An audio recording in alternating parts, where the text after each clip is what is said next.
Hello and welcome again to my channel. I must tell you that this isn't about making friends. This channel is dedicated to the brutal truths about self-improvement, masculinity, and building a life of purpose, whether you're ready to hear them or not. Most men are living in a padded cell of their own making. Soft, weak, undefined. You've traded challenge for comfort, struggle for ease, and ultimately, potential for stagnation. This isn't a criticism. It's an observation rooted in a brutal truth. You're becoming irrelevant. We've been sold a lie.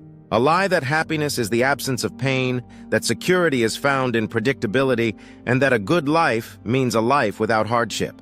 Utter nonsense. This modern pursuit of perpetual comfort isn't building men, it's unmaking them. It's turning strong, capable beings into fragile, emotionally stunted shadows. Look around. Examine the men you know. How many are truly driven? How many are pushing boundaries, confronting their fears, and actively building something substantial? Not many. Most are treading water, chasing fleeting dopamine hits, and lamenting their lack of fulfillment. They are consuming instead of creating, reacting instead of initiating, and existing instead of living. This isn't about advocating for unnecessary pain. It's about understanding a fundamental principle of human development. Strength isn't forged in the fire of ease. It's forged in the crucible of suffering. It's about recognizing that avoidance of discomfort is a guaranteed path to mediocrity. Think of a blade. It isn't sharpened by being left alone. It's sharpened by relentless friction, by being repeatedly struck against a harder stone. You are the blade. Life is the stone, and you are deliberately avoiding the sharpening. This comfort you crave, it's a slow poison. It atrophies your spirit. It dulls your ambition. It erodes your resilience. It makes you predictable, vulnerable, and ultimately worthless in the eyes of a world that respects only strength and competence. Here's the reality. The world doesn't care about your feelings.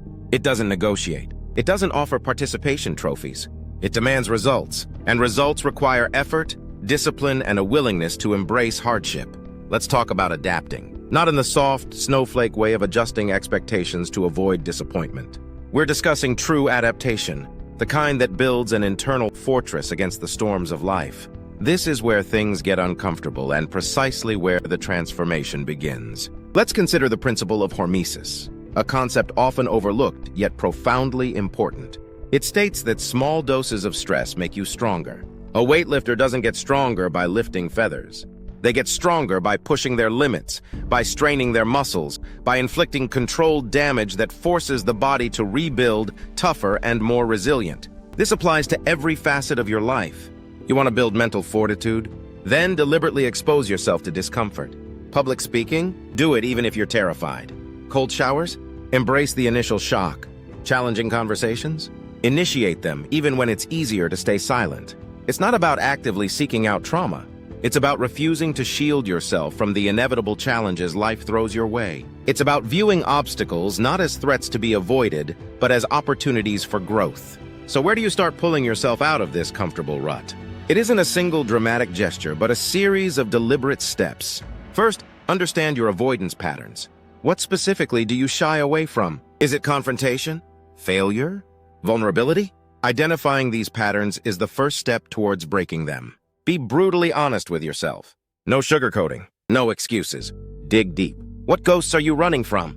What fears are dictating your decisions? Write it down. Seeing it in black and white is unsettling, but necessary. Next, start small. Introduce manageable stressors into your daily life. Don't try to climb Mount Everest on your first day. Begin with something achievable. Maybe it's waking up an hour earlier, committing to a daily cold shower, or saying no to a request you'd normally agree to out of obligation. These small victories build momentum and demonstrate to yourself that you are capable of enduring discomfort. This process isn't about martyrs, it's about consciously choosing resistance over surrender. Don't overestimate the value of routine here. A solid routine consistently adhered to is a bulwark against chaos. It reminds you that you are in control. But a routine without challenge is just a gilded cage. Add deliberate discomfort to your routine. Then, learn to reframe your perception of failure. Society conditions you to view failure as a negative outcome, something to be avoided at all costs. This is crippling. Failure isn't the opposite of success. It's a necessary component of it. Every successful man has faced countless setbacks.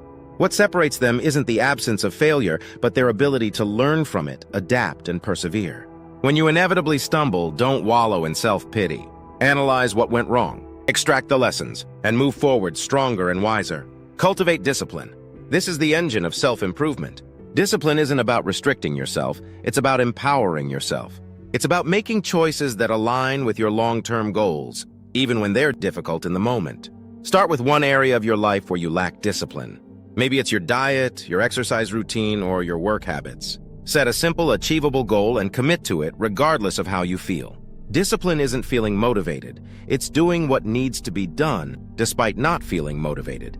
This requires shutting out the noise, ignoring the temptations, and cultivating an unwavering focus. Consider Stoicism, a philosophy that emphasizes virtue, reason, and acceptance of what you cannot control. It provides a framework for building inner resilience and navigating life's inevitable challenges with equanimity. Finally, embrace solitude. In our hyper-connected world, solitude is a lost art dot, but it's essential for self-reflection, introspection, and personal growth. Step away from the distractions. Spend time alone with your thoughts. Confront your demons. Understand your motivations. Solitude allows you to strip away the masks you wear for others and connect with your true self. A man who doesn't know himself is a man who isn't free. This path isn't easy. It demands courage, resilience, and a willingness to confront uncomfortable truths. But the rewards are immeasurable. You'll develop unshakable confidence, unwavering discipline, and a profound sense of purpose. You'll become a man who isn't defined by his circumstances, but by his ability to overcome them. A man who doesn't seek comfort, but embraces challenge. A man who understands that true strength isn't found in avoiding suffering, but in mastering it. Stop letting life happen to you. Start actively shaping your life. Stop seeking comfort.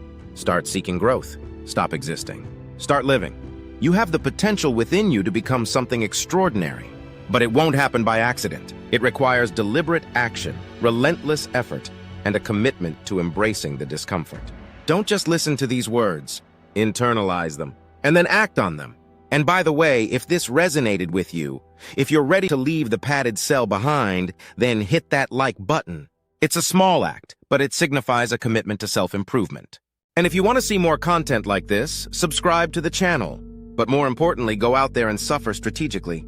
Push yourself, challenge yourself, build yourself. Stop being comfortable. Start becoming the man you were meant to be. Now go. Don't just nod along. Prove you're serious about change. Hit the like button if this resonated, and subscribe if you want more unfiltered truths delivered directly to you. Consider it an investment in becoming the man you should be.